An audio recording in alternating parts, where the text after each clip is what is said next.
कसम खुदा की पूरी दुनिया में कोई ऐसा इंसान नहीं जो आपके लिए रातों में बैठकर रोए, उठकर रोए, लेटकर रोए, सोते हुए रोए। पूरी दुनिया में कोई ऐसा नहीं है जो आपके लिए रात रात उठ करके आंसू बहाए।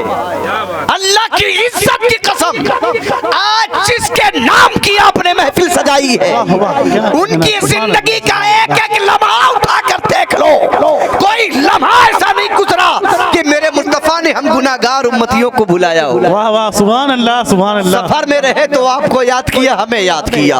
हजर में रहे तो हमें याद किया। सोने से पहले हमें याद किया, सोने के बाद उठने पर हमें याद किया।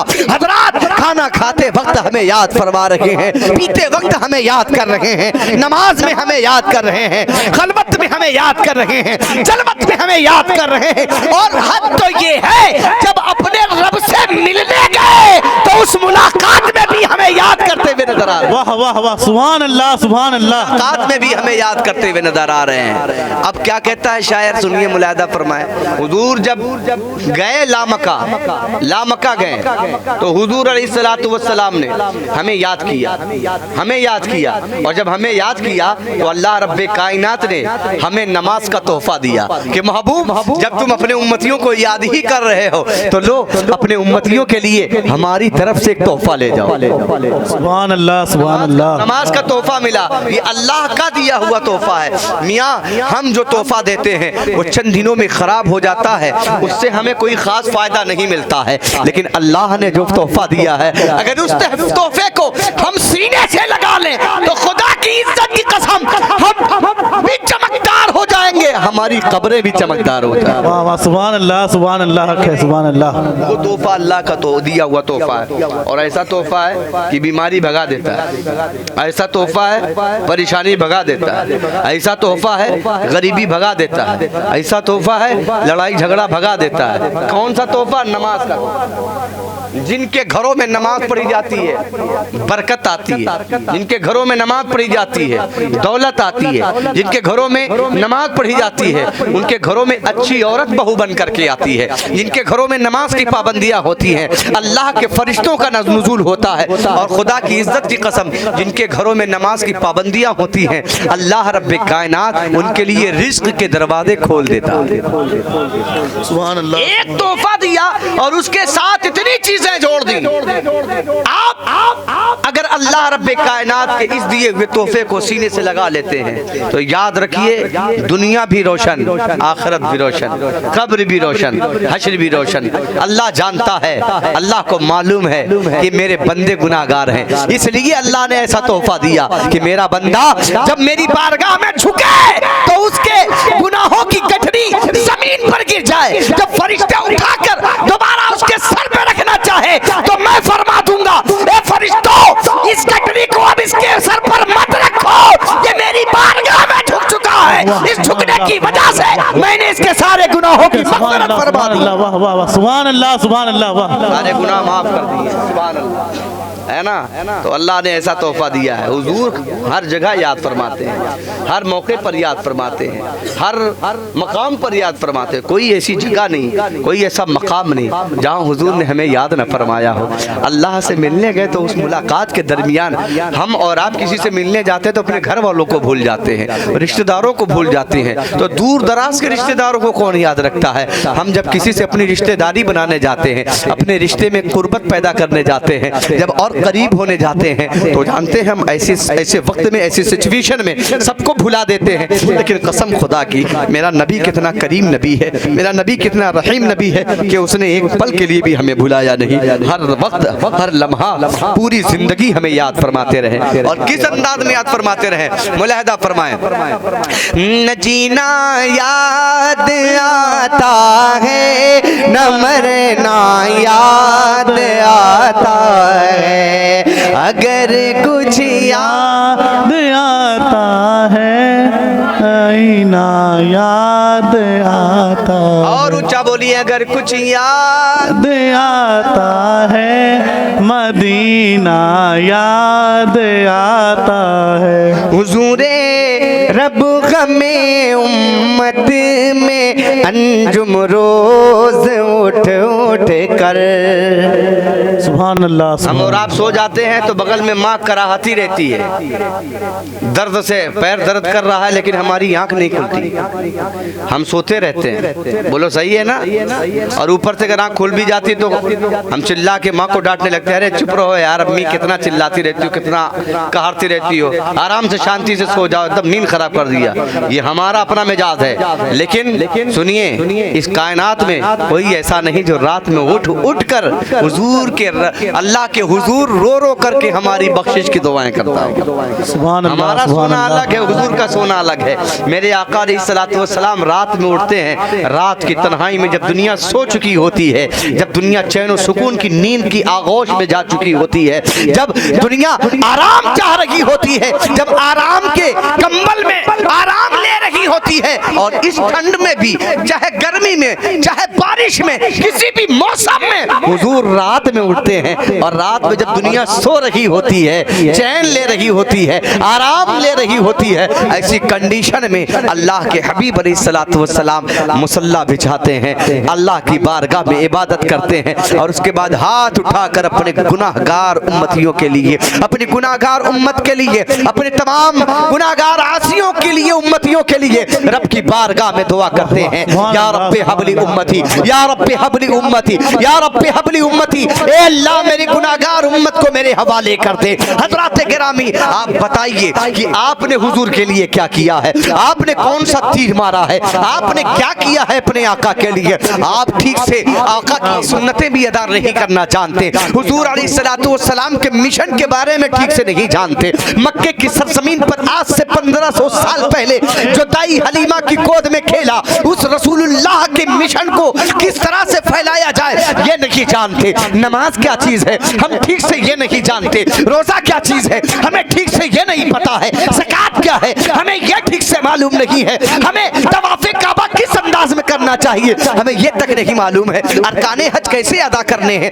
ये नहीं मालूम है, हज किन किन के ऊपर वाजिब है और फर्ज है ये तक नहीं पता है। बताइए, और हम कहते हैं कि हम हुजूर के उम्मती हैं, हम कहते हैं हम हुजूर के उम्मती हैं। एक मिसाल देना चाहता हूँ और फिर आपसे जवाब चाहता हूँ, ईमानदारी के साथ बताइए, आपका बच्चा अगर हाई स्कूल में हो, या आप और कोई आपकी उम्र का कोई बच्चा या कोई आदमी हाई स्कूल में हो, या मैट्रिक के ऊपर इंटर में हो, इंटर के ऊपर ग्रेजुएशन में हो, या ग्रेजुएशन के ऊपर चला जाए और कोई हाई डिग्री लेने की कोशिश कर रहा हो, सपोज दैट आईएएस की तैयारी कर रहा हो या आईपीएस की तैयारी कर रहा हो, कोई भी इस तरह की तैयारी कर रहा हो, और तैयारी करते करते करते करते जब उसकी तैयारी कंप्लीट हो जाए और जब वो एग्जामिनेशन हॉल में पहुंचे तो उसको पेपर दिया जाए। अब वो पेपर लेने के लिए वेट करता है। जब उसे पेपर दिया जाता है, पेपर पे उससे जवाबात लिखने होते हैं, सवाल होते हैं, उसके जवाबात होते हैं, कुछ सवाल जुबानी होते हैं, कुछ सवाल तहरीरी होते हैं, कुछ सवाल तकरीरी होते हैं जो पूछे जाते हैं इंटरव्यू के जरिए, और कुछ सवाल पर्चे के ऊपर आउट करने पड़ते हैं, उसका आंसर देना पड़ता है। अब ईमानदारी के साथ बताइए,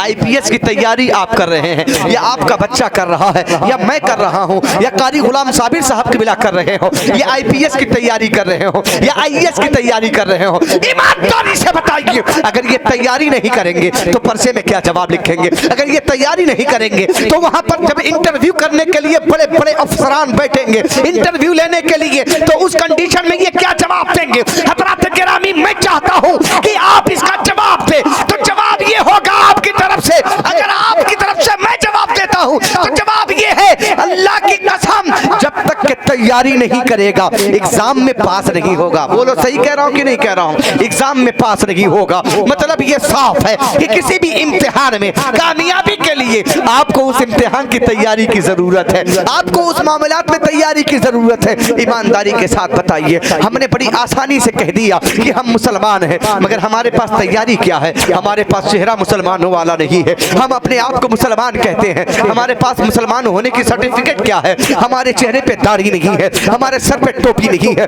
इस्लामी लिबास नहीं है, इस्लामी कल्चर नहीं है, इस्लामी कैरेक्टर नहीं है, इस्लामी किरदार नहीं है, इस्लामी अखलाक नहीं है, इस्लामी उसूल नहीं है, इस्लामी ज़ाब्ता नहीं है, जिसकी वजह से आज पूरी दुनिया में मुसलमान दर बदर की ठोकरें खाते हुए नजर आते हैं। अल्लाह की इज्जत की कसम, जिन लोगों ने आमिना के बेटे की दहलीज पर उनके दर की खैरात हासिल की, आज वो दुनिया के इमाम बने हुए नजर आते हैं। नारे तकबीर, नारे तकबीर, नारे रिसालत, उलमाए अहले सुन्नत, उलमाए अहले सुन्नत, जश्ने गौसुल वरा, जश्ने गौसुल वरा, नारे तकबीर, नारे रिसालत।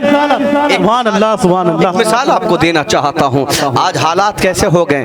एक डंडा कोई पटकता है आकर अफसर तो हमारी बोलती बंद हो जाती है, हम सर सर करने लग जाते हैं। वो लोग करते हैं कि नहीं? और ये कहते हैं कि बहुत नाजुक ज़माना है, बहुत नाजुक माहौल है, संभल के चलना चाहिए। हम ये भी बताना चाहते हैं, आज से 1450 साल पहले मक्के की सरजमीन पर भी बड़ा नाजुक ज़माना था। अबू जहल की पूरी टीम थी, उतबा की टीम थी, शहबा की टीम थी, कुफ्फार मुशरिकीन का दबदबा था। ऐसी कंडीशन में एक अकेला मर्द कलंदर जिसे अल्लाह रब्बे कायनात ने ताकत अता फरमाई थी, वो भी उसकी टीम में था। बाद में वो मर्द कलंदर बना, जिसे उमर कहते हैं। लेकिन दबदबा किसका था? दबदबा अबू जहल का था। जब तक उमर अबू जहल के साथ थे, जब तक उमर अबू जहल के साथ में थे, तब तक वो मकाम नहीं था, वो मर्तबा नहीं था, वो हैबत नहीं थी।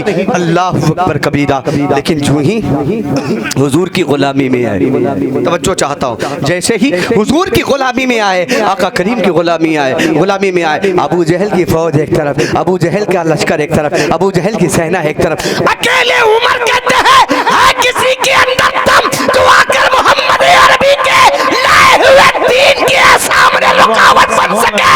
कहते या रसूल अल्लाह, अब तक जब तक मैं अबू जहल की टीम में था, तब तक अज़ान छुप कर हो रही थी। अब मेरे आका, मैं आपकी टीम में हूँ और आपका करम मुझ पे है। अब अज़ान छुप के नहीं होगी बल्कि खुले। सुभान अल्लाह, सुभान अल्लाह, सुभान अल्लाह, वाह वाह, हक है। सुभान अल्लाह, सुभान अल्लाह। अब बताओ, क्या उस वक्त नहीं माहौल ख़राब था? क्या उस वक्त नहीं हालात ख़राब थे? उस टाइम भी मामलात ख़राब थे, उस टाइम भी हालात गड़बड़ थे। लेकिन नतीजा क्या हुआ कि दामने रसालत में उमर जैसे ही आते हैं तो उमर की हैबत लोगों पर तारी हो जाती है, उमर का दबदबा लोगों के ऊपर हो जाता है। और वही उमर कहते हैं कि जब तक मैं अबू जहल की टीम में था, आज की ये अबू जहली टीम से घबराने की जरूरत नहीं है। मुस्तफ़ा जाने रहमत से लो लगा लो, खुदा की इज्जत की कसम, पूरी दुनिया में कोई ऐसा नहीं जो तुम्हें नीचा दिखा सके, कोई ऐसा नहीं जो तुम्हें छोटा दिखा सके, कोई ऐसा नहीं जो पूरी कायनात में तुम्हें हल्का कर सके। आप बहुत भारी हैं, इसलिए कि आप नबियों के सुल्तान के उम्मती हैं, कौनैन के मालिक व मुख्तार के उम्मती हैं। आप हल्के में नहीं हैं, बल्कि आपके सामने सारा ज़माना हल्का है। और याद रखिए, अगर आपका किरदार मुस्तफवी हो गया, आपका कैरेक्टर मुस्तफवी हो गया, आपका कल्चर मुस्तफवी हो गया, आपकी जिंदगी मुस्तफवी हो गई, आपका उठना बैठना मुस्तफवी हो गया, खाना पीना मुस्तफवी हो गया, चलना फिरना मुस्तफवी हो गया, बोलना चालना मुस्तफवी हो गया, रिश्तेदारी मुस्तफवी हो गई, नातेदारी मुस्तफवी हो गई, दोस्ती मुस्तफवी हो गई, तो खुदा की इज्जत की कसम फिर तो जिंदगी में 4 साल लग जाएगा। दुनिया में आप इनकलाब देखते हुए नजर आएंगे। खुदा की इज्जत की कसम, पूरी दुनिया में कामयाबी सिर्फ उनके लिए है जो अल्लाह के और रसूलुल्लाह के फरमान के मुताबिक चलते हुए नजर आए। समझ रहे हैं बात समझ में आ रही है कि नहीं आ रही है ना? आज हमारा हाल ये है, हम लोगों के सामने भागे भागे फिरते हैं। इसी दुनिया के अंदर एक मर्द कलंदर है जो उड़ीसा में रहता है, उसका नाम रईस आदम उड़ीसा हबीबुर रहमान मुजाहिद मिल्लत है। मुजाहिद मिल्लत सरकार मक्के की सरजमीन पर जाते हैं। तुम हिंदुस्तान की सेना से डरते हो, अरब की सेना से नहीं डरते, इसलिए कि उनका किरदार मुस्तफ़ा वाला था, कैरेक्टर मुस्तफ़ा वाला था, कल्चर मुस्तफ़ा वाला था, अंदाज मुस्तफ़ा वाला था, सादगी मुस्तफ़ा जाने रहमत जैसी, तरीक़ा मुस्तफ़ा जाने रहमत वाला, अंदाज मुस्तफ़ा जाने रहमत वाला। चले गए, बंद कर दिया गया आपको जेल के अंदर। जब अरब की पुलिस ने आपको जेल में डाल दिया तो हाल ये था कि लोग ये सोच रहे थे कि मौलाना को जेल में डाल दो, चंद दिन भूखे प्यासे जेल की सलाखों के पीछे रहेंगे, जेल में सड़ेंगे, अकल ठिकाने आ जाएगी। लेकिन दुनिया वालों को हबीबुर रहमान ने दिखाया था, और मेरी अक्ल को ठिकाने लगाने वालों, तुम्हारी जेल इतनी काबिल नहीं है कि हबीबुर रहमान की अक्ल को ठिकाने लगाए। हबीबुर रहमान ने अपनी अक्ल को, अपने दिमाग को, अपने कल्चर को, अपने फ्यूचर को, अपने पास्ट को, अपने माजी को, अपनी सारी जिंदगी को मुस्तफा का गुलाम बना दिया है। और जो मुस्तफा का गुलाम होता है वो किसी की गुलामी नहीं करता बल्कि इमाम बना दिया। सुभान अल्लाह, सुभान अल्लाह, सुभान अल्लाह, हक है, सुभान अल्लाह, सुभान अल्लाह। तो जिस दिन आप मुस्तफ़ा जाने रहमत की गुलामी इख्तियार कर लेंगे, याद रखिए उस दिन आप गुलाम नहीं रहेंगे बल्कि इमाम बनकर चलेंगे। फिर आपको फार्म भरने के लिए दौड़ना नहीं पड़ेगा, बल्कि फार्म भरने वाले खुद आएंगे दौड़ते हुए। समझे कि नहीं? तो ज़रूरत इस बात की है कि हम अपने आप को हुजूर का गुलाम बनाएं। अल्लाह रब्बे कायनात कुरान अज़ीम में इरशाद फरमाता है, मैं युतिइल्लाह व रसूलहू फ़क़द फ़ाज़ फ़ौज़न अज़ीमा। अल्लाह फरमाता है कि जिन लोगों ने फ़क़द फ़ाज़ फ़ौज़न अज़ीमा, जिन लोगों ने अल्लाह उसके रसूल की इताअत की, इताअत कहते हैं फरमा बरदारी को, कहना मानने को, उन्हें फॉलो करने को, उनकी बातों को मानने को, उनके बताए हुए तरीके को तरीके पर चलने को, है कि नहीं? अब जिन लोगों ने दुनिया में हुजूर अलैहिस्सलातु वस्सलाम के फरमान को माना और उस पर अमल किया और उसी पर कायम रहे, तारीख के पन्ने उठा के देख लीजिए। हजरत अबू बकर ने कहा, या रसूलल्लाह आप जो कह दें सही है।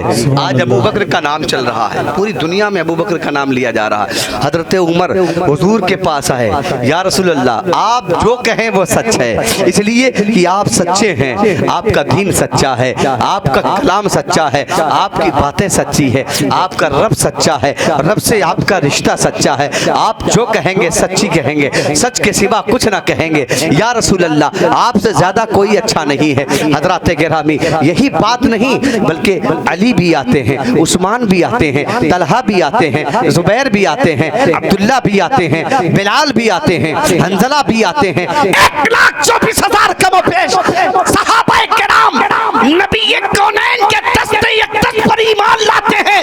आज तक अल्लाह रब्बे कायनात ने उनके जिस्मों को जमीन पर हराम कर रखा है। जमीन के अंदर हिम्मत नहीं कि उनके जिस्म को छोड़ो, कफन को खा ले। सुभान अल्लाह, सुभान अल्लाह, सुभान अल्लाह। गुलामाने मुस्तफ़ा के गुलामाने मुस्तफ़ा की ज़िंदगी का आलम ये है, तो सोचिए मुस्तफ़ा जाने रहमत की ज़िंदगी का आलम क्या होगा, उनके किरदार का आलम क्या होगा, उनकी अफ़ाल का आलम क्या होगा। तो जब कोई किसी को फॉलो करता है, तवज्जो चाहता हूँ मैं, तो कोई मकसद छुपा होता है।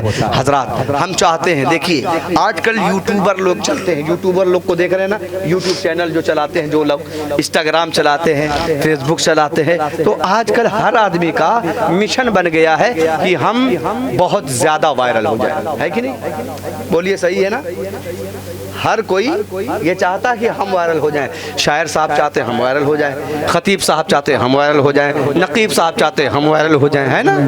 और जलसा को कन्वीनर जो होता है, जलसा कराने वाला, वो सोचता है हम वायरल हो जाएं ताकि लोग हमसे संपर्क करें, है कि नहीं? बोलिए सही कह रहा हूँ कि नहीं? है? हर कोई चाह रहा है, माइक वाला चाह रहा है कि मेरा सिस्टम सबसे ज़्यादा हाईलाइट हो जाए, लोग मुझे जाने। हजरात हर इंसान अपनी मकसद के तहत जिंदगी गुजार रहा है, हर कोई चाहता है कि फायदा मिले, है कि ना? बोलिए बोलिए बोलिए। अब एक बात और बताओ, अल्लाह के रसूल सल्लल्लाहु अलैहि वसल्लम को चाहने वाले लोग ऐसे हैं दुनिया में कि जिनको अपने आप को फॉलो करवाने की जरूरत नहीं पड़ती। सुभान अल्लाह, सुभान अल्लाह। यूट्यूबर जब अपनी वीडियो डालता है तो उस पर एनिमेशन के तौर पर एक लाइन आती है जिस पे लिखा होता है शेयर, एक लाइन और आती है उस पर लिखा होता फॉलो, एक और आती है उस पर लिखा होता लाइक, एक और आती है उस पर लिखा होता सब्सक्राइब। है ना, सब्सक्राइब है कि नहीं। ये यूट्यूब वाले और हर वीडियो अपलोड करने वाला, चाहे वो इंस्टाग्राम पर हो ऑफिशियल पेज हो, चाहे वो फेसबुक पर ऑफिशियल पेज हो, उसका मकसद क्या है, आप हमें फॉलो करें। जितने लोग देख रहे हैं वो फॉलो करें। अब उस फॉलो करने से आपका फायदा क्या है। मान लीजिए आपने मौलाना अंजुम हक्कानी साहब को फॉलो कर लिया, यूट्यूब पर फॉलो कर लिया, इनका चैनल फॉलो कर लिया, व्हाट्सएप चैनल पे फॉलो कर लिया। फॉलो करने के बाद आपका फायदा क्या। कारी गुलाम साबिर साहब को फॉलो कर लिया, बहुत अच्छी नात शरीफ पढ़ते हैं, तो इनकी नात शरीफ आप सुनेंगे। इनको फॉलो किया, एक तो ये नात शरीफ सुनाकर अपना फायदा उठा रहे हैं, फायदा मिल रहा है ना, नबी की नात पढ़ेंगे इनाम मिलेगा, जाहिर सी बात है कि नहीं। मैंने भी पढ़ा, मुझे भी मिला, है कि नहीं। लेकिन अब YouTube पर फॉलो करने का कुछ मतलब है कि नहीं, कोई मकसद है कि नहीं। तो आपका तो कोई मकसद नहीं है, आपने सोच लिया कि हम फॉलो करेंगे तो ना सुनेंगे इनकी। लेकिन इनके दो काम हो रहे हैं। कितने काम, दो काम। आपने चिश्ती वर्ड को फॉलो कर लिया तो चिश्ती वर्ड से आपको वीडियोस मिलती रहेगी, नात की, तकरीर की, निजामत की। लेकिन आपका क्या फायदा हुआ। आपने तो सिर्फ फॉलो किया, आपने तो सिर्फ वीडियो देखनी है बस, और वीडियो देखेंगे ना सुनेंगे, बस ये फायदा है आपका। लेकिन उनका डबल फायदा, एक तो नबी की नात और नबी के अकवाल दूसरे खुतबा और शोरा के जरिए से दूसरों तक पहुंचाने का फायदा, उस पर अल्लाह जो अज्र देगा उसका फायदा।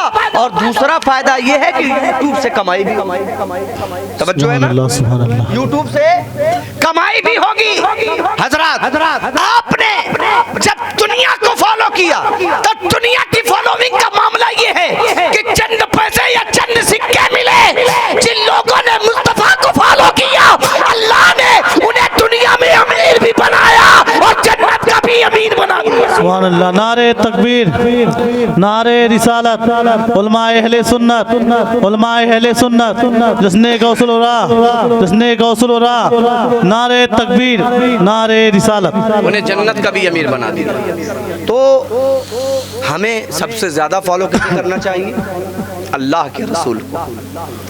अब फॉलोइंग कैसी होनी चाहिए, हुजूर को कैसे फॉलो करेंगे, तो हुजूर की सीरत पढ़ेंगे, आका करीम अलैहिस्सलाम की सीरत तैयबा पढ़ेंगे। अब पढ़ने के लिए क्या करना होगा, किसी आलिम के पास, किसी कारी साहब के पास, किसी इमाम साहब के पास, किसी हाफिज साहब के पास जाना पड़ेगा, है कि नहीं। बगैर जाए तो हम पढ़ नहीं सकते। पैसा कमाने की टेक्निक आप लोग ढूंढते रहते हैं कि नहीं ढूंढते हैं? कौन सा बिजनेस किया जाए कि पैसा ढेर आए, यही तो सोचते हैं ना। नौजवान तबके के लोग आजकल हर कोई चालाक हो गया है ना, बहुत चालाक। इंसान से ज्यादा कोई चालाक है ही नहीं। शैतानुआ एक दिन होशियार बनत रहा कि हम सबसे ज्यादा चालाक। शैतानुआ, शैतान जानते हो, शैतानुआ सबसे बड़ा दुश्मन है इंसान का, और वो कभी नहीं चाहता कि इंसान तरक्की करे, समझे कि नहीं। वो सोचिस कि इंसान हमसे ज्यादा चालाक नहीं है, तवज्जो है ना। इंसान कह रह जाओ बेटा, आज तुमको हम दिखाई दे कि हम कितने चालाक हैं, तवज्जो साथ है। इंसान की चालाकी देखिए, लेकिन ये दुनिया की चालाकी है, आखिरत की चालाकी इसमें ये है, भलाई ये है कि हुजूर से मोहब्बत की जाए। अब इंसान ने शैतान से दोस्ती की, शैतान ने इंसान से दोस्ती कर ली। एक शैतान की और एक इंसान की दोस्ती हो गई। जब दोस्ती हो गई तो शैतान अपना फायदा सोच रहा है, इंसान अपना फायदा सोच रहा है। सुभान अल्लाह, सुभान अल्लाह। हर जगह पे सुभान अल्लाह नहीं कहा जाता, थोड़ी देर वेट करिए, इंतजार करिए, है ना। शैतान अपना फायदा देख रहा है और इंसान अपना फायदा देख रहा है। अच्छा ठीक है, शैतान ने कहा रुक जाओ, इस बार हम तुमको बहुत तगड़ा चूना लगाएंगे। तो उसने क्या किया, इंसान ने कहा कि ऐसा है महाराज बताइए इस बार क्या बोना है। तो कहीं जोन समझ में आए तो उन बोले। शैतान ने दिया खेत, ढेर सारा खेत दे दिया, कई बीघा खेत दे दिया इंसान को, और कहा जाओ इसमें जोतो खाओ और समझौता कर लिया जाए, आधा तुम्हारा आधा हमारा। ठीक है, बात समझ में आ रही है ना?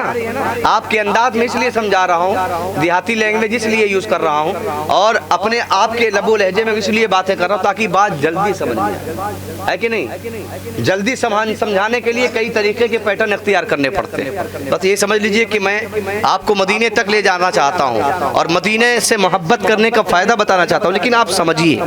तो शैतान से ज्यादा इंसान चतुर है, इंसान से ज्यादा कोई चतुर, इंसान से ज्यादा चालाक कोई। तो शैतानवा कहे कि हम ज्यादा चालाक, इंसान कहे कि हम ज्यादा चालाक है, दोनों में हो गई दोस्ती। शैतान अंदर अंदर सोच रहा है, इंसान अंदर अंदर सोच रहा है।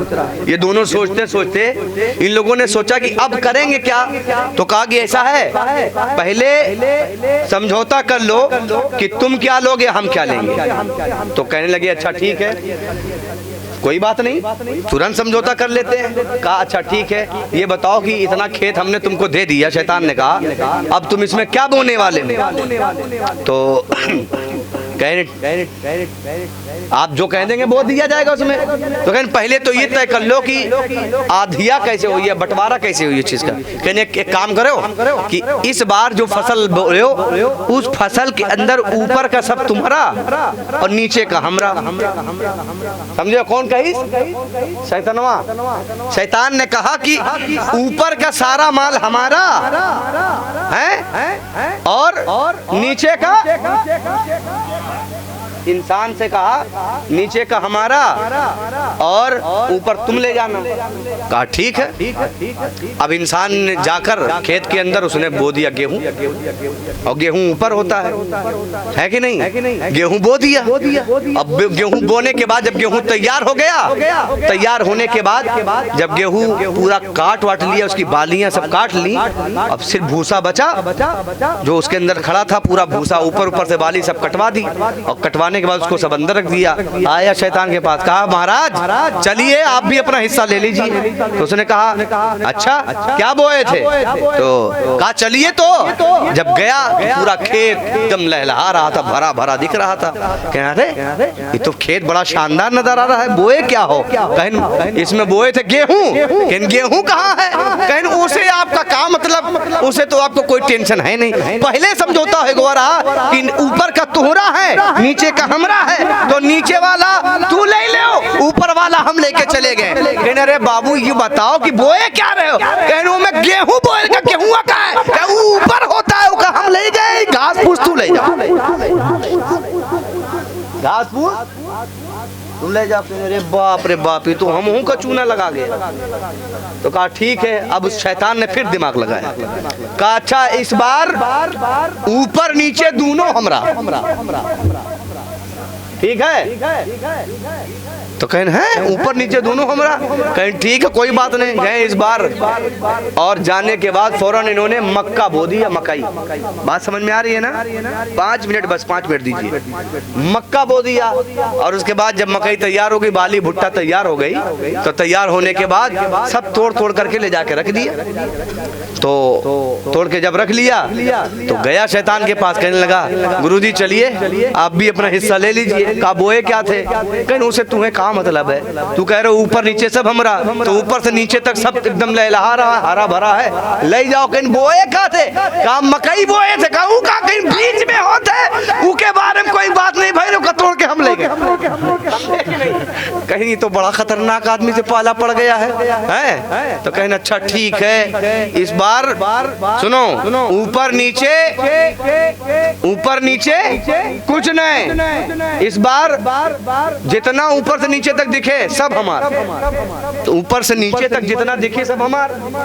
तो कहा अच्छा ठीक है। अब वो चला गया घर, और उसने कहा कि अब क्या बोना है? तो कहे कि ठीक है अब एक काम करते हैं, आलू बो देते हैं। वो तो नीचे में रहा था एकदम, दिखाई भी नहीं कर रहा था, ऊपर से नीचे तक तो रही, पूरा पेड़ खड़ा है ना?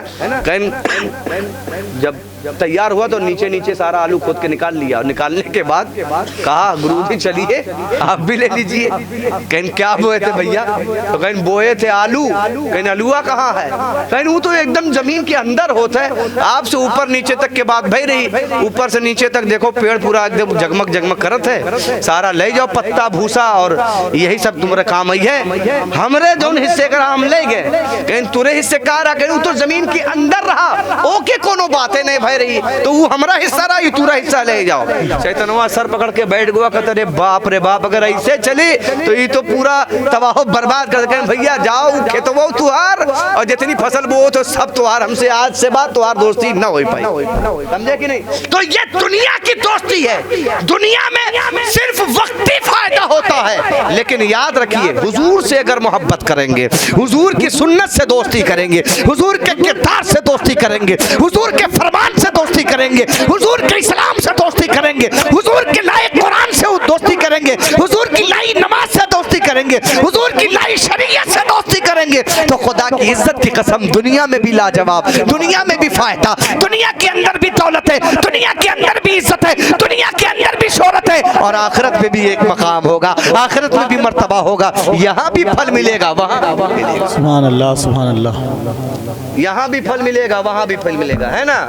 हुजूर अलैहिस्सलातु वस्सलाम रात में उठ के रो रहे हैं। कोई आपके लिए रो दे? बोलिए, है कोई?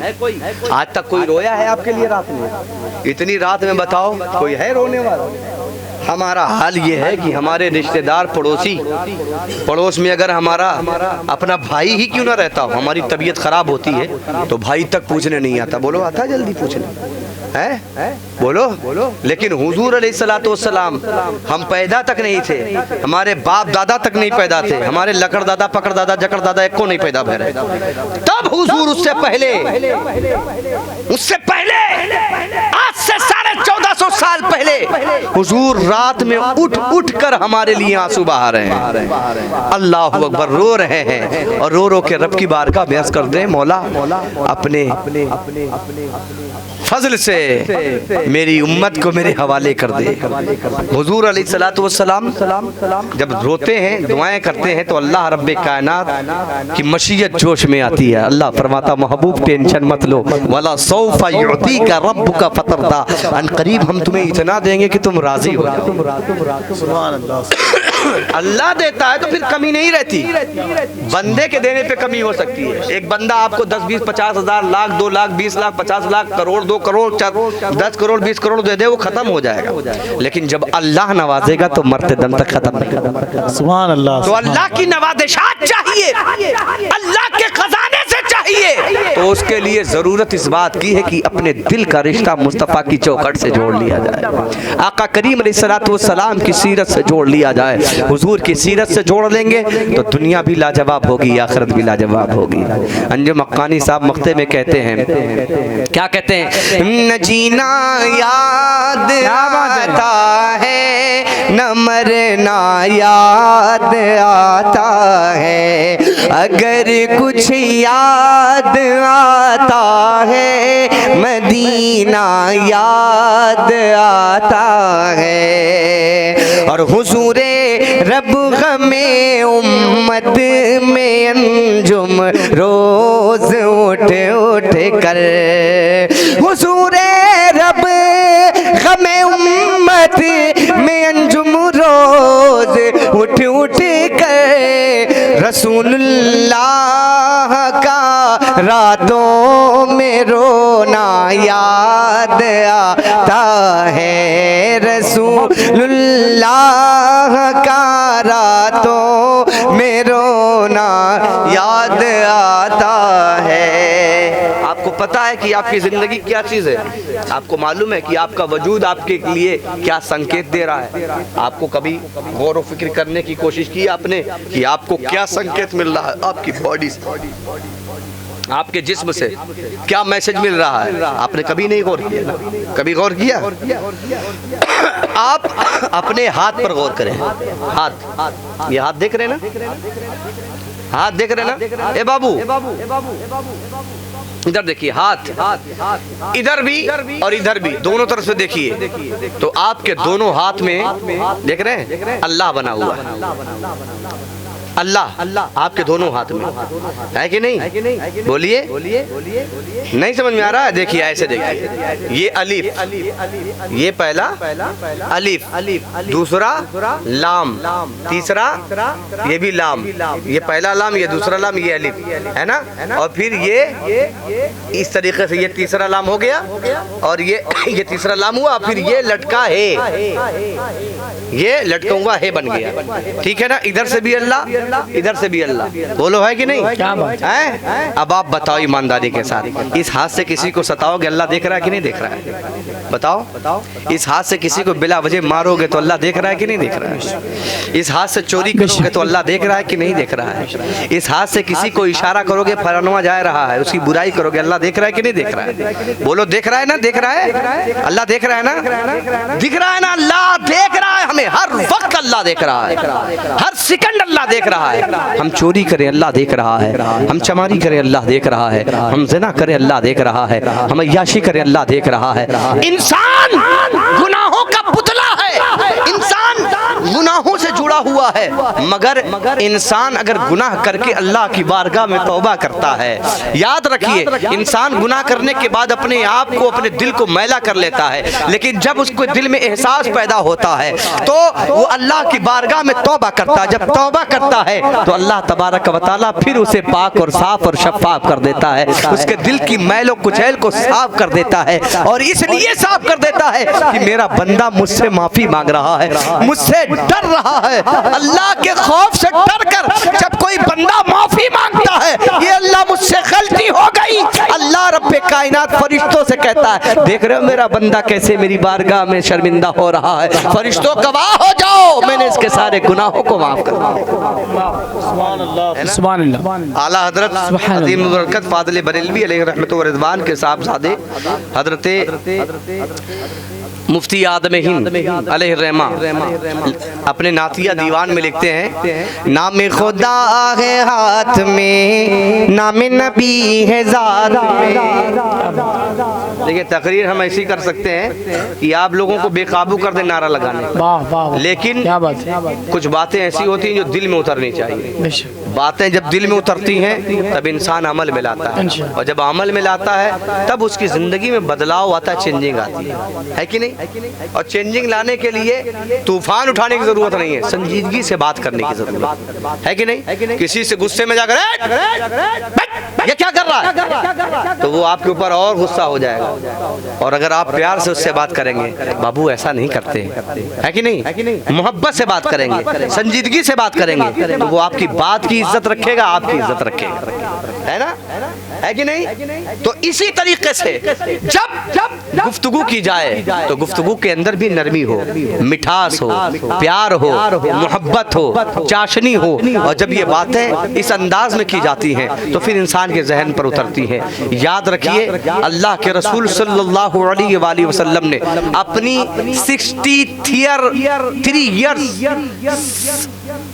63 साल की जिंदगी में हुजूर अलैहिस्सलाम ने किसी से लड़ाई नहीं की, झगड़ा नहीं किया, गाली गलोच नहीं किया, झूठ नहीं बोले, किसी को सताया नहीं, बल्कि तारीख का एक एक पन्ना गवाही दे रहा है। हमें किसको फॉलो करना चाहिए? हम किसके चक्कर में पड़े हैं? अमिताभ बच्चन के चक्कर में? वो हमें क्या देगा? वो तो नाच नाच करके आज ब्लड प्रेशर और शुगर और दुनिया भर के मर्जों में मुब्तला है। सलमान खान के चक्कर में वो हमें क्या देगा? यार वो हमें जानता तक नहीं है, हम उसको उसके फैन बने घूम रहे हैं, हम उसके चक्कर में परेशान हैं, हम उसके बहुत बड़े फैन हैं। हम किसके चक्कर में हैं? हम फिल्मी दुनिया के एक्टर और शाहरुख खान के चक्कर में परेशान हो रहे हैं, हम बहुत बड़े फैन हैं शाहरुख खान के। क्या मिलेगा तुम्हें? मियां, अगर हुजूर के सच्चे पक्के फैन बन जाओगे तो मदीने से मुस्तफा फरमाएंगे, तू मेरा फैन है, ये दुनिया तेरी फैन होती है। वाह वाह, सुभान अल्लाह, सुभान अल्लाह, जिंदाबाद। और तारीख उठा के देख लीजिए, ख्वाजा मोइनुद्दीन हुजूर के फैन, आज पूरी दुनिया ख्वाजा मोइनुद्दीन की फैन, गौसे पाक हुजूर के फैन, पूरी दुनिया गौसे पाक की फैन, साबिर पाक हुजूर के फैन, सारी दुनिया साबिर पाक की फैन, गाजी सालार मसूदे कादी बहराइची, जो आप देखें ये हुजूर के फैन। 18 साल की उम्र में अपनी गर्दन को नबी के दीन के लिए कटा दिया था, सोमनाथ के किले को फतह करने के लिए आप 18 साल की जवानी को कुर्बान करते हुजूर के फैन बन करके। अल्लाह की कसम, आज हजारों नहीं करोड़ों की तादाद में लोग उनके फैन नजर आ रहे हैं। और देखिए, आप ज्यादा दूर न जाइए, यहीं चले जाइए बगल में इलाहाबाद में मुनव्वर अली शाह सरकार है, सरकार मुनव्वर अली शाह है, लेटे हैं। 800 साल की उम्र, 700 साल की उम्र आपकी है। अल्लाह अकबर कबीरा, पूरी जिंदगी अपने शेख और मुस्तफा जाने रहमत के फैन रहे, आज दुनिया उनकी फैन है। उर्स उनका हो रहा है, जलसा उनका हो रहा है, मिलाद में उनका नाम हो रहा है, इसलिए हो रहा है कि वो हुजूर के फैन है। वाह वाह वाह, सुभान अल्लाह, सुभान अल्लाह। आला हजरत अजीमुल बरकत फादले बरेलवी पैदा हुए बरेली में, फैन है मदीने वाले। और करम मदीने वाले का जब हुआ तो आला हजरत का नारा पूरी दुनिया में लगता हुआ नजर आता है। हर स्टेज पर कहा जाता है इश्क मोहब्बत, इश्क मोहब्बत, आला हजरत, बोलिए। वो नबी के फैन हुए और जमाना उनका फैन हो, जमाना उनका फैन हो। कैटरीना क्या देगी आप, हमारी बहन क्या देगी बताइए? करीना बेकरीना है, क्या देगी? ममता कुलकर्णी क्या देगी? ये सब फिल्म स्टार हीरोइनें क्या देंगी आपको? याद रखिए, इनका कोई दीन नहीं है, इनका कोई धर्म नहीं है, ये जहन्नमी लोग आपको क्या देंगे? अगर आपको कुछ चाहिए तो गौसे आदम से लो लगाओ, ख्वाजा अजमेरी से लो लगाओ, साबिर पाक से लो लगाओ, आला हजरत से लो लगाओ, मुनव्वर शाह बगदादी इलाहाबादी से लो लगाओ, ये मदीने तक पहुंचा देंगे। फिर मुस्तफा जाने रहमत से जब आपको मिलेगा तो बरेली वाले की बोली में बोलेंगे, मेरे करीम से कर कतरा किसी ने मांगा, दरिया बहा दिए हैं तुरबे। नारे तकबीर, नारे रिसालत, जश्न ईद मिलादुन नबी, जश्न गौसुल वराम, फैज़ाने गौसे आदम, नारे तकबीर, नारे रिसालत, जिंदाबाद जिंदाबाद। याद रखिए, वाह वाह, ये दुनिया की आग आपको जलाकर रख देगी, आखिरत तो जलाएगी ही, आखिरत की आग, लेकिन ये दुनिया की आग भी जलाकर रख देगी। लेकिन अगर हुजूर के सच्चे पक्के फैन बन जाए तो ये आग आपको जला नहीं सकती, ये आग जला नहीं सकती। तारीख बताऊं, हजरत इब्राहीम अला नबी अलैहिस्सलातु वस्सलाम, हजरत इब्राहीम अलैहिस्सलाम, क्या नाम है? हजरत इब्राहीम, हजरत इब्राहीम अलैहिस्सलाम नारे नमरूद में है। अब जरा देखिए, मैं बात बता दे रहा हूँ, सुन लीजिए। और फिलहाल क्या हुआ, मैं ख़त्म कर रहा हूँ, परेशान ना होइए, मुझे भी मालूम है, मैं भी थका हुआ हूँ, ठीक है। हजरत इब्राहीम अला नबी अलैहिस्सलातु वस्सलाम, जब आपको फिर नमरूद ने आग में डाला, आग में डाला, सुनिए सुनिए, आप लोग भी सुनिए, अच्छे से सुनिए, ध्यान से सुनिए। आग में डाला तो नमरूद सोच रहा था कि इब्राहिम जलकर खाक हो गए होंगे, मिट गए होंगे, जलकर भस्म हो गए होंगे। लेकिन हजरत इब्राहिम अलैहिस्सलाम उसी आग के अंगारों में 1 महीने तक कंटिन्यू आग जलाई गई, और वो आग के शोले जब आसमानों से बातें करने लगे, तब उसी में मंजनीक के जरिए से हजरत इब्राहिम अला नबी अलैहिस्सलातु वस्सलाम को उसी आग में फेंकवा दिया गया। और ये मिसाल, ये दिमाग किसने दिया था? सुनिए, तवज्जो के साथ भैया, इधर देखिए ध्यान से, ठीक है।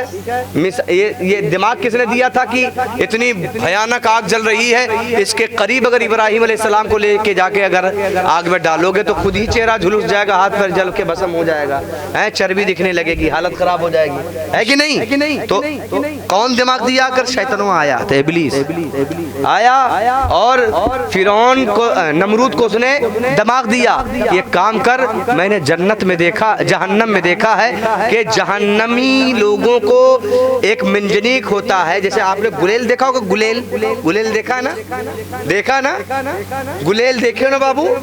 गुलेल के अंदर गोली या कांच कुछ रख करके या कंकर रख करके शिकार करते हैं, चिड़िया मारते हैं या बंदर भगाते हैं, बहुत सारा काम करते हैं। लोग करते हैं अपना अपना तरीका लोगों का, ठीक है। ऐसे ही उसने कहा मैंने देखा है कि ऐसे ही मिंजनीक होती है और मिंजनीक के अंदर इंसानों को इसे बिठा के पकड़ के खींचते हैं और उसके बाद फिर चोक देते हैं, तो जाके वो डायरेक्ट आग के अंगारे में गिरता है। तो एक काम करो, मैं बताता हूँ वैसे वैसे बनाओ। देखिए इंसान का कितना बड़ा दुश्मन है, कितना बड़ा दुश्मन है। इसने बताया कि ऐसे ऐसे बनाओ और ऐसे ऐसे बिठा के इब्राहिम अलैहिस्सलाम को आग में झोंक दो, करीब जाना भी नहीं पड़ेगा, तुमको भी कोई नुकसान नहीं होगा और डायरेक्ट आग के अंदर हजरत इब्राहिम चले जाएंगे, उन्हीं को नुकसान होगा। मिंजनीक बनाया गया, उसमें बिठाया गया हजरत इब्राहिम को और खींच कर हजरत इब्राहिम को उसी आग के अंदर नारे नमरूद में फेंक दिया गया। जब नारे नमरूद में फेंका गया तो तुरंत अल्लाह रब्बे कायनात का हुक्म होता है, हजरत जिब्रील अलैहिस्सलाम को अल्लाह हुक्म फरमाता है, जिब्रील बैठने का वक्त नहीं, जल्दी से जाओ। तवज्जो है।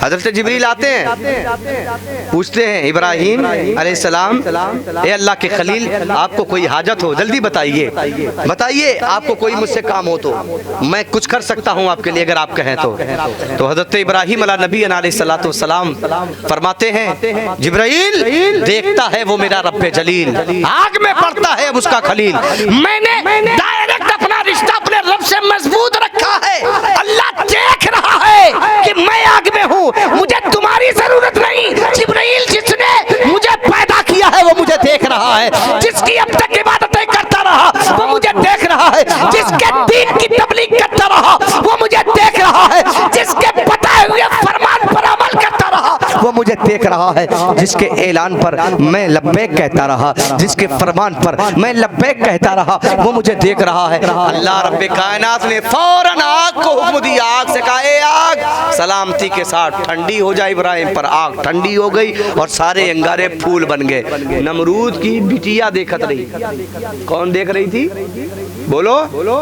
नमरूद की बेटी देख रही थी और नमरूद की बेटी देख रही थी कि इब्राहिम को आग में डाल दिया गया, तो अपने बाप नमरूद से कहती है, अब्बा अगर इजाजत हो तो मैं इब्राहिम को देखना चाहती हूँ। तो इब्राहिम के बारे में नमरूद कहता है कि वो तो जलकर भस्म हो गए होंगे। कहा मैं अपनी तसल्ली के लिए, अपने सुकून के लिए चाहती हूँ कि मैं देखना चाहती हूँ करीब से। कहा ठीक है देख लो, हवेली के ऊपर जाकर चढ़कर दीवार से देख लो। तो जाकर जब ऊपर से देखती है तो क्या देखती है, हजरत इब्राहिम अलैहिस्सलाम उसी आग के अंगारों के अंदर एक तख्त बिछा हुआ है, उस तख्त पर बैठे मुस्कुरा रहे हैं। जब ये देखा इब्राहिम के ताल्लुक से ये मामलात हो गए हजरात गिरामी, तो नमरूद की बेटी परेशान हो गई कि है ये क्या है। तो उसने वहीं से आवाज दी, इब्राहिम ये क्या है, तुमको आग ने जलाया नहीं? कहा नहीं जलाया, इसलिए कि मेरे रगों में, मेरे खून में अल्लाह का जिक्र दौड़ता है, अल्लाह का फरमान दौड़ता है, मेरी जिंदगी में अल्लाह के बताए हुए तरीके दौड़ रहे हैं। मैं अल्लाह के मिशन पर चल रहा हूँ, अल्लाह के फरमान पर चल रहा हूँ, अल्लाह की दी हुई सिरात, अल्लाह की दी हुई सीधी सड़क पर चल रहा हूँ, अल्लाह के सिराते मुस्तकीम पर चल रहा हूँ। मुझे आग कैसे जला सकती है? इसलिए कि अल्लाह रब्बे कायनात का मैं फरमाबरदार बंदा हूँ। तो उसने कहा कि क्या मैं भी तुमको करीब से देख सकती हूँ? तो कहा इब्राहिम अलैहिस्सलाम ने, हाँ बिल्कुल देख सकती हो। अब जरा देखिए, फॉलो करना चाहिए तो अल्लाह वालों को करना चाहिए ताकि दुनिया भी बच जाए, आखिरत भी संवर जाए। हजरात गिरामी सुनिए, इब्राहिम के ताल्लुक हजरत इब्राहिम अलैहिस्सलाम से कहती है वो नमरूद की बेटी कि इब्राहिम मैं तुम्हें करीब से देखना चाहती हूँ। तो उन्होंने कहा कि ठीक है आ जा। कैसे आएगी? आप आग में बैठे हुए हैं, आपको आग नहीं जलाएगी, लेकिन मुझे भी क्या आग नहीं जलाएगी? तो कहा हाँ आजा, वहीं से छलांग लगा दे, तुझे भी आग नहीं जलाएगी। हजरात गिरामी उसने छलांग लगाया और जाकर हजरत इब्राहिम के सामने खड़ी हो गई। आग के अंगारे उसके लिए भी गुलजार बने हुए नजर आ रहे हैं। हजरात गिरामी जब अल्लाह वाले से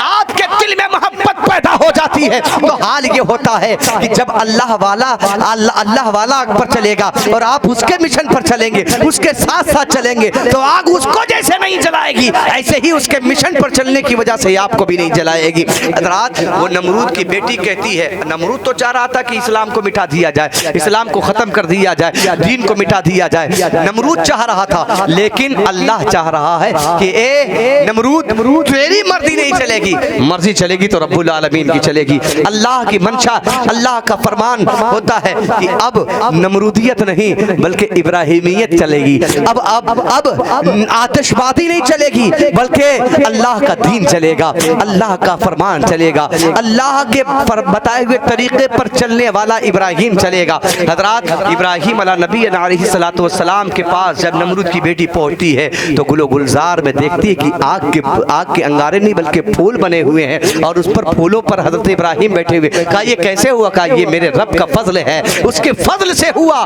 तुमने आग जलाई लेकिन उसने आग बुझाकर अल्लाह रब्बे कायनात ने मेरे लिए गुलजार बना दिया, फूल बना दिया। कहा इब्राहिम, जब तुम्हारी ताकत का आलम ये है और तुम्हारे दीन की सच्चाई का आलम ये है तो फिर तुम्हारे रब की सच्चाई का आलम क्या होगा, तुम्हारे रब की वहदानियत का आलम क्या होगा। उसने कहा इब्राहिम मुझे कलमा पढ़ाओ और अपने दीन में दाखिल कर लो। फौरन उसने कलमा पढ़कर इस्लाम कबूल कर लिया, कलमा पढ़कर इस्लाम कबूल कर लिया। मतलब कहना ये चाहता हूँ मैं कि दुनिया तुम्हें डराएगी, दुनिया तुम्हें परेशान करेगी, दुनिया तुम्हें धमकाएगी, लेकिन याद रखिए अगर तुम्हारा अकीदा, तुम्हारा यकीन अल्लाह से मजबूत है, अगर तुम्हारा यकीन रसूलुल्लाह से मजबूत है, खुदा की इज्जत की कसम, फिर दुनिया की सारी ताकतें एक तरफ, दुनिया की सारी मुसीबतें एक तरफ, दुनिया की सारी अज़ियतें एक तरफ, दुनिया की सारी तकलीफें एक तरफ। अगर अल्लाह से रिश्ता मजबूत है तो याद रखिए दुनिया की सारी तकलीफें एक तरफ होंगी,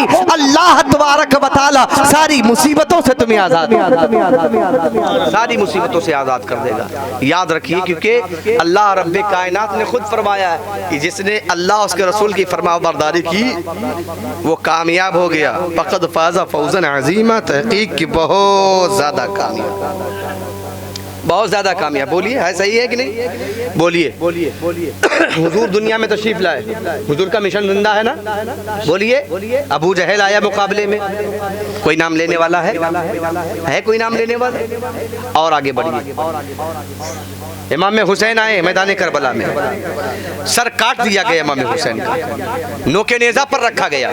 हुसैन ने कटे हुए सर से कुरान पढ़ा, हुसैन कट के भी जिंदा है। यजीद को कोई नाम लेने वाला है? आज तक आपने पूरे गांव में एक दो पीढ़ी ऊपर और ये अब तक के किसी का नाम यजीद सुना है? बोलिए, नहीं सुना है ना? तो मतलब साफ हो गया, जिनका मिशन जिंदा होता है, जिनकी जिंदगी हुजूर अलैहिस्सलातु वस्सलाम से वाबस्ता होती है, उनको कोई मार के भी मार नहीं पाता है। उनको काट भी दिया जाता है तो उनके जिस्म की बोटियां बोलती हैं, उनके जिस्म की बोटियां बोलती हैं। और आपको बताऊं हुजूर अलैहिस्सलातु वस्सलाम की बारगाह में एक गोश्त का लुथड़ा पेश किया गया, दुश्मनों ने पेश किया और दुश्मन ने गोश्त का एक टुकड़ा पेश किया और उसके अंदर जहर मिला दिया। भुंजा हुआ गोश्त था और उसके अंदर जहर मिला दिया। हुजूर ने जैसे ही अपने हाथ में लिया वो भुंजा हुआ गोश्त बोलने लगा, या रसूलुल्लाह खाए ना, या रसूलुल्लाह खाए ना। कहा क्यों? कहा इस मेरे अंदर जहर मिलाया गया आपको मारने के लिए, तकलीफ पहुंचाने के लिए, या रसूलुल्लाह ना खाएं। सोचिए जब बेजान जिस्म का कटा हुआ, किसी जानवर का कटा हुआ गोश्त का टुकड़ा हुजूर छू ले तो वो बोलने लगे, तो हुजूर जिस पर मदीने से करम की निगाह डाल दे फिर उसकी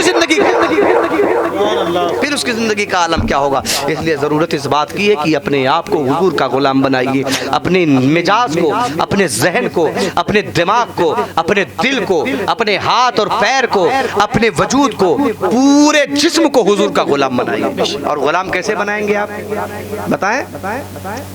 बता दें कि ख़त्म कर दिया जाए? बता दो गुलाम कैसे बनाएंगे आप? भाई आज तो हम और आप अपनी ख्वाहिशों के गुलाम हैं, है ना? हमारी बहनें, हमारे भाई ब्यूटी पार्लर के गुलाम हैं, सैलून के गुलाम हैं, है कि नहीं? बोलिए, है ना? अब देखिए नमाज के आलम में फटा पुराना पहन के लोग चले जाते हैं, टोपी भी नहीं होती है, लेकिन जब दावत में जाते हैं तो अपनी ख्वाहिश के गुलाम है, अपने नफ्स के गुलाम है। नफ्स कहता बे सच धज के चल, पता नहीं कोई पसंद ही आ जाए तो बताओ कड़वी बात है, सच्ची बात है कि नहीं? सच धज के चल चल, थोड़ा सा सैलून फेशियल करा ले, शेविंग करा ले, है ना? और वहां से आए तो पैंट शर्ट नहीं पहन के चलना, कोट पैंट पहन, हो सकता है कोई पसंद आ जाए, हो सकता है कहीं कनेक्शन हो जाए, सिस्टम बन जाए, है ना? और क्या क्या दिल कहता है मालूम है? कहता है ऐसा मत चल, परफ्यूम भी छिड़क, है ना? परफ्यूम एकदम महंगा वाला परफ्यूम, महंगा कोट, महंगा जूता, महंगी घड़ी, है ना? महंगी टाई, हेयर स्टाइल सैलून पे वाले के 500 रुपया देखे, अम्मा मांगे तो 500 रुपया मांगते मांगते बेचारी रिरक जाए, लेकिन 500 रुपया जेब से नहीं निकलता, सैलून वाले को 500 रुपया तुरंत जाके दे जाते। अम्मा मांग ले, अरे अम्मा पैसे कहाँ, काम धाम चला ही नहीं रहा आजकल, है ना? अम्मा को जब नहीं दोगे तो काम धाम वैसे भी नहीं चलेगा, जितना ही अम्मा को दोगे उतना ही काम धाम चलेगा। माँ को देने से कभी बेटे गरीब नहीं होते, बाप को देने से कभी इज्जत नहीं जाती है, कमी नहीं होती खजाने में। आप अपने माँ बाप को अगर देते रहेंगे, और ये मिशन किसने दिया? हुजूर ने दिया, तो हुजूर की जिंदगी के एक एक पहलू को अपनाइए, जितना हो सके अपनाइए, और यही काम करते करते जब दुनिया से चले जाएंगे आप, तो अल्लाह कहेगा यही वो बंदा है जो अपने माँ बाप का भी ख्याल करता था, हुजूर के मिशन को अपनाकर हुजूर की सुन्नतों को भी जिंदा करता था। आज देखिए हमारा हाल क्या, शादियों में, ब्याह में हम जाते हैं तो कोट पैंट पहनते हैं, टाई लगाते हैं, और बेहतरीन गूगल 1000-2000 रुपए का चश्मा लगाते हैं, 3500, 3000, 4000, बल्कि 10-10 हजार की घड़ी लगाते हैं, 5000, 6000, 7000 का जूता पहनते हैं, है ना? बोलिए सही कह रहा हूँ कि नहीं? मोबाइल कम से कम 1.5 लाख रुपए का होता है हमारे पास, है? और नहीं होता है 1.5 लाख का मोबाइल तो किसी से थोड़ी देर के लिए सेल्फी लेने के लिए उधारी ले लेते हैं, है ना? कितना हम सोचते हैं कि हम किस तरह से हमें एकदम अप टू डेट दिखें, एकदम बिल्कुल मेंटेन दिखें। हम चाहते हैं, हमारे पास कुछ भी नहीं है, हम झोपड़पट्टी में रहते हैं, लेकिन हम दुनिया को क्या दिखाते हैं कि हम बहुत अमीर आदमी हैं, हम बहुत स्टाइलिश मैन हैं, हम बहुत ज्यादा ब्यूटीफुल हैं, हैंडसम हैं, हम ये दिखाते हैं। मियां ये सारा दिखावा रखा रह जाता है। अगर आप अल्लाह रब्बे कायनात के फर्मा बरदार बन जाएं, हुजूर के फर्मा बरदार बन जाएं, झोपड़पट्टी में रहें, आपके पास पहनने के लिए कोट ना हो, आपके पास लगाने के लिए 5000 की वॉच ना हो, आपके पास टाई ना हो, आपके पास बेहतरीन जूता ना हो, कोई बात नहीं। याद रखिए, जो मकाम और मर्तबा अल्लाह की फर्मा बरदारी करने के बाद रब की बारगाह में आपको हासिल होगा, वो मकाम और मर्तबा कहीं से हासिल नहीं हो सकता। आप शादी में गए, 2 लुकमा खाना खाने के लिए आपने कई हजार रुपए अपने ऊपर खर्च कर दिया। एक शादी में, दोस्त की शादी में जाने के लिए लोग तैयारी करते हैं, 10-10 हजार रुपए खर्च कर देते हैं। बोलो सही है कि नहीं? 10-10 हजार रुपए खर्च कर देते हैं दोस्त की शादी में जाने के लिए, कपड़ा 2-2, 3-3 जोड़ा खरीदते हैं। लेकिन आप जरा सोचिए और गौर फिक्र कीजिए कि हमारे पास मस्जिद में जब हम जुमा की नमाज पढ़ने के लिए जाते हैं तो हमारे पास ना अच्छे कपड़े होते हैं, ना हम अच्छे कपड़ों की तरफ तवज्जो देते हैं, जैसे तैसे, न कंघी की है बाल में, न तेल लगाया बाल में, न बाल झाड़ा, न बाल में न नाखून जुमा से पहले तराशा, ना ही मैंने अपने आप को बेहतरीन मेंटेन किया। अल्लाह की बारगाह में जा रहे हैं, फुल मेंटेन होकर के जाएं, टोपी लगा के जाएं, अच्छा लिबास पहन करके जाएं, अच्छी खुशबू लगा के जाएं। इसके लिए हमारे पास टाइम नहीं है। हमारे पास किसके लिए टाइम है? हम दुनिया वालों को दिखाने के लिए हमारे पास। फिर क्या हुआ? जब हम मर गए तो यही दुनिया वाले लोग हमें बात तक नहीं करते हमसे, हमारे नाम से एक सूरह फातिहा भी नहीं पढ़ते, हमारा नाम तक नहीं लेते, हमें भूल जाते हैं। लेकिन याद रखिए, इस दुनियावी जिंदगी को छोड़कर अगर हमने हुजूर सल्लल्लाहु अलैहि वसल्लम की बताई हुई जिंदगी अपना ली तो याद रखिए दुनिया कभी हमको भुला नहीं सकती है। हम अकेले कमरे में रहेंगे, 6 महीने तक घर से ना निकले, 6 महीने के बाद अगर हम मर जाएं, हमारा जनाजा कमरे से निकले तो कसम खुदा की हम तो मर के चले जाएंगे, मिट्टी में दफन कर दिया जाएगा, मगर दुनिया के लबों पर हमारा नाम होगा, नस्लों के लबों पर हमारा नाम होगा। ये क्यों होगा? इसलिए कि हमने अपने आप को रसूलुल्लाह का गुलाम बना दिया। और गुलामी के लिए हमें नमाज की पाबंदी करनी है, ज़कात की पाबंदी करनी है, रोज़े की पाबंदी करनी है, हज अल्लाह ताला तौफीक दे। आज तो बहुत सारे मामलात हो गए ऐसे कि अल्लाह रब्बे कायनात ने दौलत दे दी तो दौलत के बाद अब होता क्या है कि लोग उम्रा करने जाते हैं दिखावा करने के लिए, जबकि फ़र्ज क्या है? हज फ़र्ज है उनके ऊपर, हज करना चाहिए। चाहिए, लेकिन हज नहीं करने जाते हैं। 50 लाख के मालिक हैं, जमीन जायदाद है, बैंक बैलेंस है, बेटा दुबई में कमा रहा है, लेकिन क्या करने जा रहे हैं? उम्रा करने। भैया इस साल उम्रा करने जा रहे हैं, उम्रा नहीं बेटा, उम्रा तुम्हारे ऊपर नहीं है, बल्कि तुम्हारे ऊपर हज कबूल करने के लिए, हज करने के लिए तुम्हें जाना चाहिए, और तुम्हें हज फर्ज है, इसे अदा करना चाहिए। उम्रा फर्ज नहीं है, हज को जो फर्जियत आपके ऊपर हुई है उसे पहले करना चाहिए। आज देखिए आपके पास 24 घंटे हैं, हमारे पास 24 घंटे, 24 घंटों में हम अपने रब के लिए कितना वक्त निकालते हैं। हमारे पास तो महफिल में बैठने के लिए, अल्लाह रसूल की बात सुनने के लिए 1 घंटा 2 घंटा बड़ी मुश्किल से निकलता है, भागे भागे घूमते रहते हैं। मस्जिद में जाते हैं, 14 रकात नमाज जुमा के दिन जाते हैं, 5 वक्त की तो मतलब ही नहीं होती। जो बेचारे जो रिजेक्ट हो जाते हैं, जिनका वक्त करीब होता है कि अब उनके ट्रांसफर होने वाला है कब्रिस्तान की तरफ, तब वो बेचारे जो है मस्जिद सिधारते हैं। तो अब भैया बुढ़ापे में इबादत कबूल होते नहीं होते तो अल्लाह तबारक तआला जाने, अल्लाह कबूल करने वाला है ना करने वाला उसकी मर्जी है। लेकिन अल्लाह फरमाता है मुझे जवानी की इबादत ज्यादा पसंद है। जो लोग जवानी में, अपनी जवानी में अल्लाह से दिल लगाते हैं, ये बताइए 17 साल की लड़की 55 साल के बुढ़े को पसंद करेगी? बोलिए बोलिए बोलिए, पसंद करेगी? नहीं करेगी। हमें मियां जब दुनिया में बुढ़ापे में तुम्हें कोई पसंद नहीं करता, तो तुम अपने आप को बुढ़ापे में अल्लाह की बारगाह में क्यों लेके जा रहे हो? खैर दे रहा है, दुरुस्त है, अल्लाह कबूल करे, लेकिन कोशिश ये करो कि जवानी में अल्लाह की बारगाह में इबादत करो, अल्लाह की बारगाह में झुको। 24 घंटा अल्लाह ने दिया है, 24 घंटे में 1 घंटा हमारे पास चुगली करने के लिए, गीबत करने के लिए, बुराई करने के लिए है, 1 घंटा चाय के अड्डे पर बैठने के लिए, 1 घंटा दोस्तों के साथ घूमने के लिए, 1 घंटा सहेलियों के साथ गपशप करने के लिए, 1 घंटा सेल्फी और मोबाइल चलाने के लिए, 2 घंटा यूट्यूब चलाने के लिए, 1 घंटा फेसबुक चलाने के लिए, 1 घंटा इंस्टाग्राम चलाने के लिए, सारा वक्त ऐसे ही बर्बाद कर देते हैं, लेकिन 1 घंटा भी अल्लाह के लिए हमारे पास नहीं होता है। बताइए अल्लाह के लिए हमारे पास वक्त नहीं तो हम कौन सा मुँह लेकर जाएंगे अल्लाह की बारगाह में? कौन सी सूरत लेके जाएंगे अल्लाह की बारगाह में? उठना बैठना जीना मरना सब कुछ तो हमने दुनिया के लिए कर लिया है, आखिरत की तैयारी हमारे पास नहीं है। मियाँ चाहिए ये हमको कि हम और आप अल्लाह उसके रसूल की फरमा बरदारी करें। अल्लाह ने 24 घंटा दिया है तो 24 घंटे में 22 घंटा अपने लिए रख ले, 2 घंटा अल्लाह के लिए निकाल ले। खुदा की कसम 24 घंटे में जिन लोगों ने 2 घंटा अपने लिए निकाल लिया हो, खुदा की इज्जत की कसम, फिर तो उनकी दुनिया में 4 चांद लग जाता है, उनकी जिंदगी में 4 चांद लग जाता है, उनकी जिंदगी भी कामयाब होती है, वो भी कामयाब होते हैं, उनकी नस्लें भी कामयाब होती हुई नजर आती हैं, उनकी नस्लें भी कामयाब होती हुई नजर आती हैं। इसलिए जरूरत इस बात की है कि आप अल्लाह उसके रसूल के फरमान के मुताबिक जिंदगी गुजारने की कोशिश करें। जाते जाते एक नुस्खा बता दे रहा हूँ, ये नुस्खा सुन लीजिए, सिर्फ 2 मिनट, 2 मिनट का नुस्खा है ना। और ये ऐसा नुस्खा है कि अगर आपने अपना लिया, ये राज है, राज। देखने में तो आपको लगेगा मौलाना ने क्या बताया, लेकिन जब इस पर अमल करना शुरू करेंगे तो आप कहेंगे मौलाना साहब ने वो खजाना दिया है कि दुनिया के सारे खजानों पर भारी है। क्या बात है, अरे वाह। करोगे वो आप? बिल्कुल करेंगे। जो लोग करते हैं अच्छी बात है, जो लोग नहीं करते वो करें। आप चलते फिरते उठते बैठते सिर्फ एक काम करें, करेंगे इंशाल्लाह। इंशाल्लाह छोटे बच्चे बड़े जो बूढ़े जवान सब करें, माँ बहनें सब करें इंशाल्लाह। करना क्या है, आपको अपने दिमाग को हुजूर का गुलाम बनाना। क्या बात, पहला अपने दिमाग को हुजूर का गुलाम बनाना है, और जब दिमाग हुजूर का गुलाम बन जाएगा तो हर वक्त हुजूर का ख्याल रहेगा, है कि नहीं?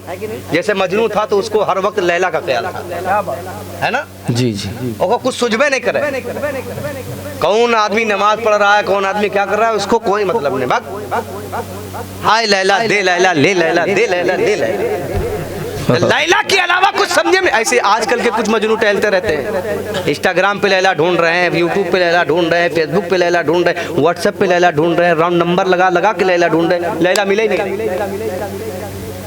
है ना? लैला चारों तरफ लैला ढूंढते फिर रहे हैं। अब जरूरत क्या है तुम्हें लैला के चक्कर में घूमने की? बहुत। लैला छोड़ो, अल्लाह को पकड़ो, और जब लैला को छोड़कर लाइला को पकड़ लोगे, कसम खुदा की, तो फिर लैला की जरूरत नहीं पड़ेगी।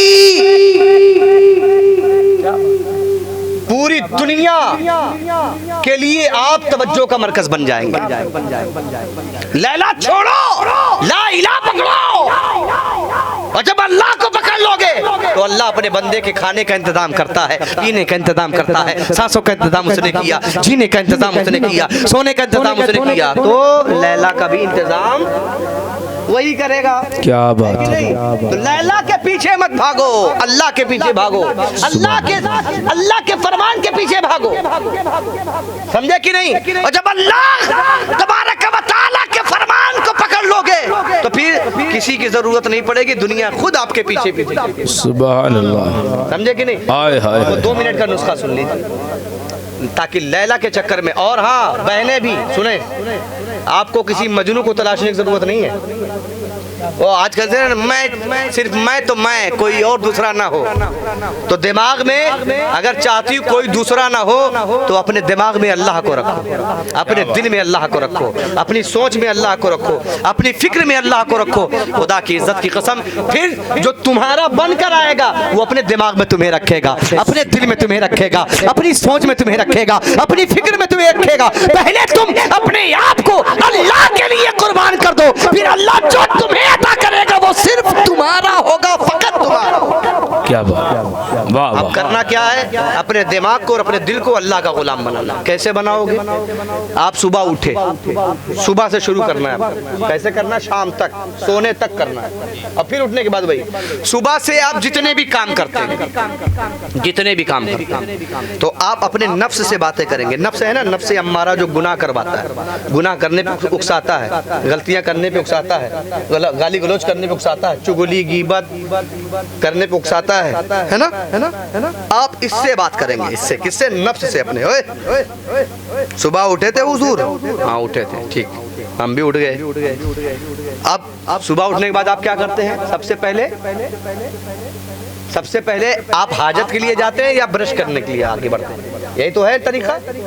या तो आप हाजत के लिए इस्तिंजा वगैरह, बाथरूम वगैरह जाते हैं, यही तो है ना, और उसके बाद आप ब्रश करते हैं, फिर चाय पानी करते हैं, है ना।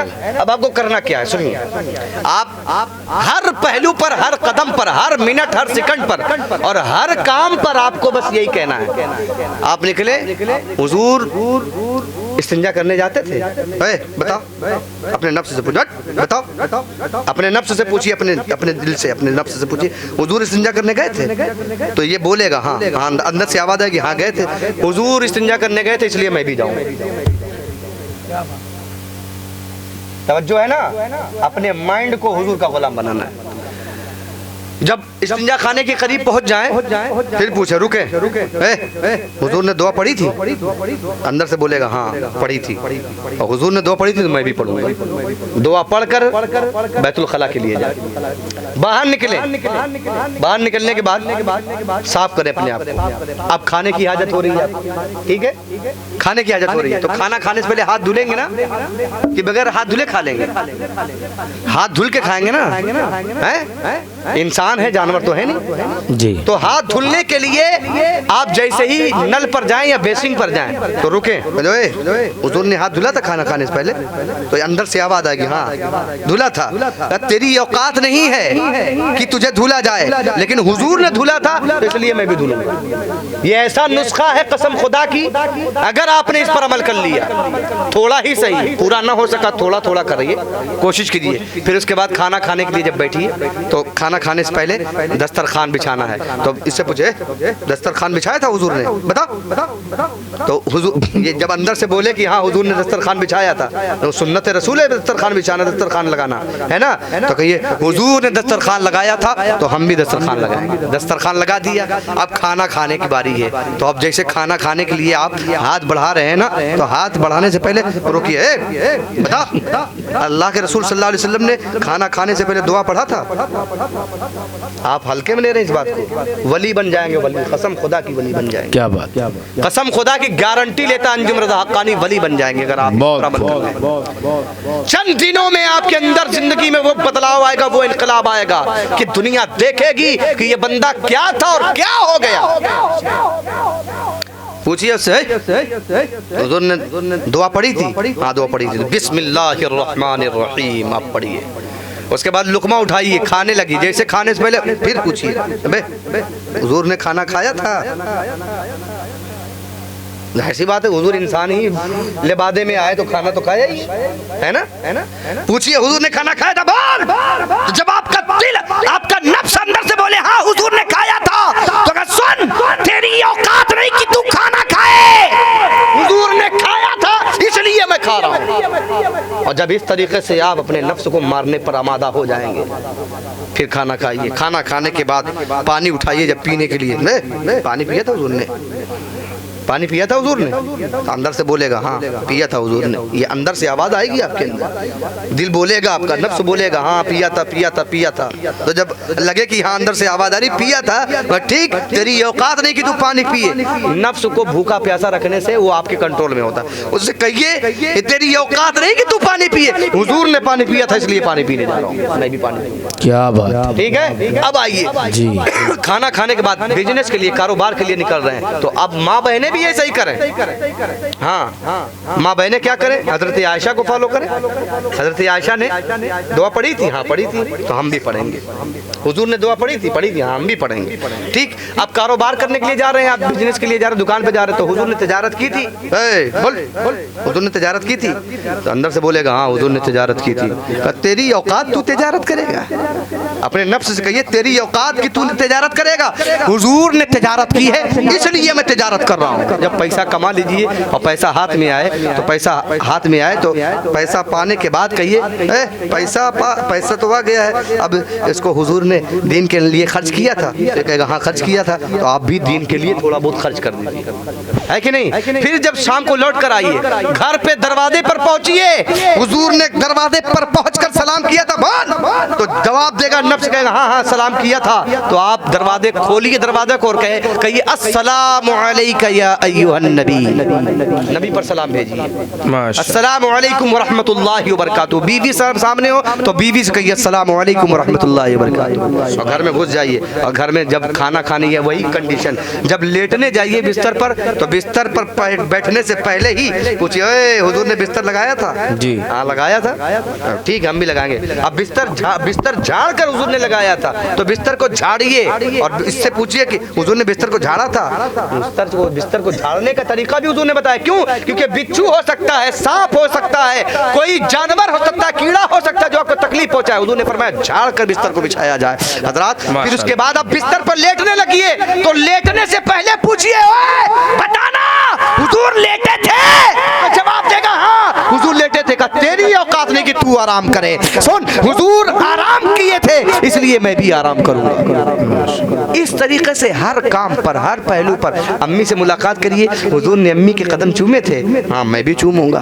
हुजूर ने प्यार किया था बच्चों से, हम भी प्यार करेंगे। हुजूर ने बीवी से प्यार किया था, हाँ बिल्कुल प्यार किया था, अम्मी आयशा से, हजरत खदीजा से, हाँ हाँ किया था, ठीक है हम भी अपनी बीवी से प्यार करेंगे। तेरी औकात क्या है कि तू प्यार करे? हुजूर ने प्यार किया इसलिए हुजूर के वसीले से हम भी प्यार करेंगे। हजरात, जब उठना बैठना जीना मरना खाना पीना सोना जागना चलना फिरना सब मुस्तफा के लिए हो जाएगा, फिर इज्जत तुम्हारी बढ़ती जाएगी, कमाल तुम्हारा बढ़ता जाएगा, मकाम तुम्हारा बढ़ता जाएगा। आला हज़रत इसीलिए तो कहते हैं उन्हें माना उन्हें जाना, न रखा गैर से काम, लिल्लाहिल हम्द में दुनिया से मुसलमान गया। अपने आप को ऐसे हुजूर का गुलाम बना दीजिए, कसम खुदा की फिर दुनिया में तुम्हारा कोई जवाब नहीं, पूरी दुनिया तुम्हारे पीछे पीछे और तुम सबके आगे आगे इमाम बनते हुए नजर आओगे। अल्लाह रब्बे कायनात हम सबों को अमल खैर करने की तौफीक और रफ़ीक अता फरमाए। वमा तौफीक इल्ला बिल्लाह व आखिरु दावाना अनिल हम्दुलिल्लाहि रब्बिल आलमीन अस्तगफिरुल्लाह रब्बी मिन कुल्ली ज़ंबि व अतूबु इलैह। फिर इंशाअल्लाह कभी मौका मिला तो आप लोगों से गुफ्तगू करने की कोशिश करूँगा। अस्सलामु अलैकुम व रहमतुल्लाहि। उठे सलाम पढ़ लें। पढ़ाइए।